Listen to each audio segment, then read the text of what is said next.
Մի մեծահարուստ մարդ կար, որ բեհեզ ու ծիրանի էր հագնում և ամեն օր առատապես ուրախություն էր անում։ Եվ Ղազարոս անունով մի աղքատ մարդ ընկած էր նրա դռան առաջ վերքերով ծածկված։ Եվ ցանկանում էր լցնել իր որովայնը այն փշրանքներով, որոնք թափվում էին մեծահարուստի սեղանից։ Եվ դեռ շներն էլ գալիս էին ու լիզում նրա վերքերը։ Երբ աղքատը մեռավ, հրեշտակները նրան տարան Աբրահամի գոգը, մեծահարուստն էլ մեռավ և թաղվեց։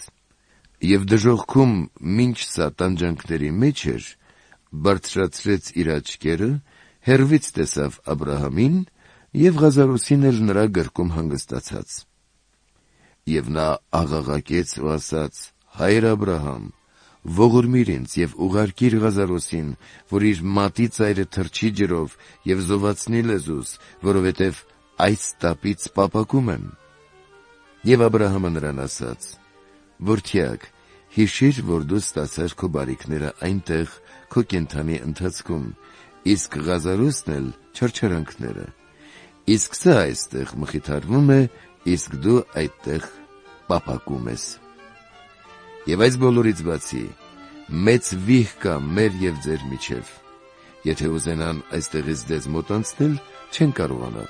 ոչ էլ այդտեղից մեկը կարող է մեզ մոտ անցնել»։ Մեծահարուստն ասաց. «Արդ աղաչում եմ քեզ, հայր, որ Ղազարոսին ուղարկես իմ հոր տունը, որտեղ ես 5 եղբայր ունեմ, որպեսզի նրանց վկայություն տա, որ նրանք էլ չգան տանջանքների այս վայրը»։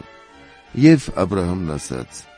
«Նրանք ունեն Մովսես և մարգարեներ, թող նրանց լսեն»։ Եվ նա ասաց.